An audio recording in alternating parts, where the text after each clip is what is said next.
ঈদ মোবারক সবাইকে। ঈদের পরদিন ঘুরতে বেরিয়ে দেখি উত্তরা ৩ নম্বর সেক্টরে এই চিপসটা ভাজা হচ্ছে।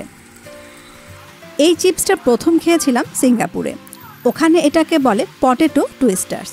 তো ভাইয়াকে জিজ্ঞেস করলাম, মানে যিনি ভাজছিলেন তাকে জিজ্ঞেস করলাম যে এইটার নাম কি। উনি পটেটো চিপসই বললেন। তো যেটাই নাম হোক, দেখে এত ভালো লাগলো, ভাবলাম আপনাদের সাথে শেয়ার করি।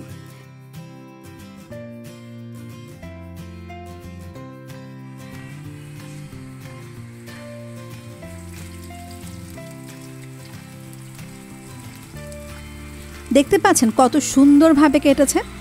উনি যেটা কেটেছেন সেই মেশিনটা কিন্তু ওনার নিজের তৈরি করা। বিদেশে অবশ্য অনেক বড় বড় মেশিন দিয়ে কাটে, আর সেগুলো দেখতে আরও সুন্দর হয়। তারপরও উনি যে এটা বানিয়ে এভাবে কেটে চিপস তৈরি করে বিক্রি করছেন, এই ব্যাপারটা আমার কাছে অসাধারণ লেগেছে। আমি আপনাদেরকে এক্স্যাক্ট ঠিকানাটা বলে দিচ্ছি। এটা উত্তরা ৩ নম্বর সেক্টরে ক্রিসেন্ট হাসপাতালের পাশেই বসেন এই ভাইয়া।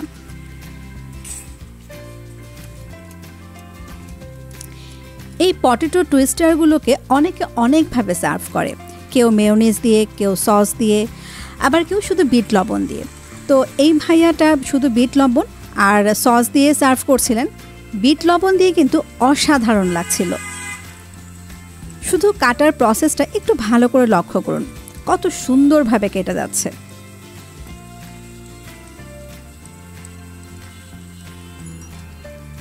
এক পর্যায়ে ভাইয়াটাকে জিজ্ঞেস করলাম যে এখানে তো আপনি অনেকগুলো আলু নষ্ট করছেন।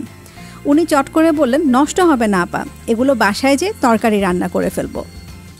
এই ব্যাপারটাও কিন্তু আমার কাছে খুবই ভালো লেগেছে। এবার ছড়ানোর প্রসেসটা দেখেন।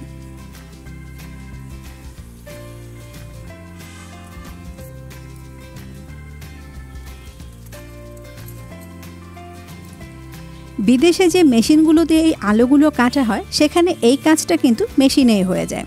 আর এখানে দেখেন আমরা নিজ হাতে করছি, এবং কাজটা কিন্তু খুব সুন্দরভাবেই করছি। দেখেন একদম মেশিনের মতো হয়ে গেল। আর শুধু আমরাই না, আশেপাশে দেখেন অনেক মানুষ দাঁড়িয়ে কিন্তু এই প্রসেসটা দেখছে। প্রসেসটা দেখতে আসলে এতটাই সুন্দর লাগছিল।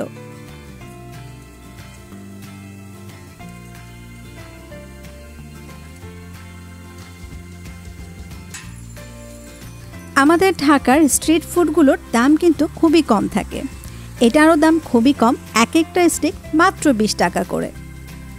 আর প্রসেসটা দেখেন, উনি কিন্তু আলুগুলো ছড়িয়ে নিয়ে কয়েকটা এরকম করে তারপরে তেলে ছেড়ে দেবেন। এখানে কিন্তু কোনো ম্যারিনেশনের কোনো ব্যাপার নেই। ভেজে তুলে তারপরে উনি বিট লবণ অথবা সস যে কোনো একটা দিয়ে সার্ভ করবেন। উনি এক পাশে ভাজছেন, আবার আরেক পাশে নতুন স্টিক তৈরি করে রেখে দিচ্ছেন, মাঝে মাঝে উল্টে দিচ্ছেন। এক একটা ব্যাচ ভাজতে ওনার 10 থেকে 12 মিনিট করে সময় লাগছিল। দেখেন ভাজা হয়ে গেল, কালারটা কিন্তু খুবই সুন্দর লাগছিল। এখন উনি বিট লবণ ছিটিয়ে দিচ্ছেন।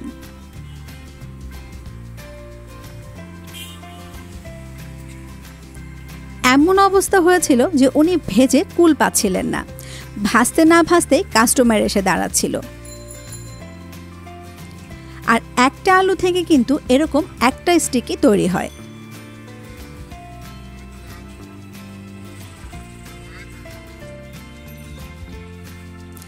আবার দেখেন এই স্টিকগুলোতে উনি সস দিয়ে দিলেন।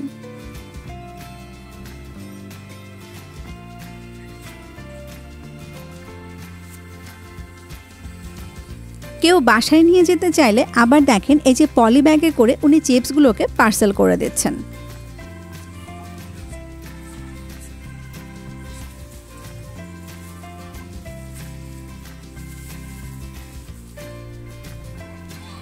অনেক বৃষ্টি ছিল সেদিন, বৃষ্টিতে বসে বসে এই ভাজা চিপসগুলো খেলাম, দারুণ লাগলো খেতে।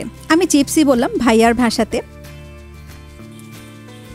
ইন্ডিয়াতে আবার এই চিপসগুলোকে বলা হয় টুইস্ট্যাটো, আর ওখানে এটা অনেক রকমের ফ্লেভারে পাওয়া যায়। হয়তো আমাদের ঢাকাতেও একসময় অনেক ফ্লেভারে এই স্টিকগুলো পাওয়া যাবে। আবারও এরকম কিছু ইন্টারেস্টিং দেখলে আপনাদের সাথে শেয়ার করব। সে পর্যন্ত সবাই ভালো থাকবেন। আবারও ঈদ মোবারক জানিয়ে শেষ করছি। ধন্যবাদ।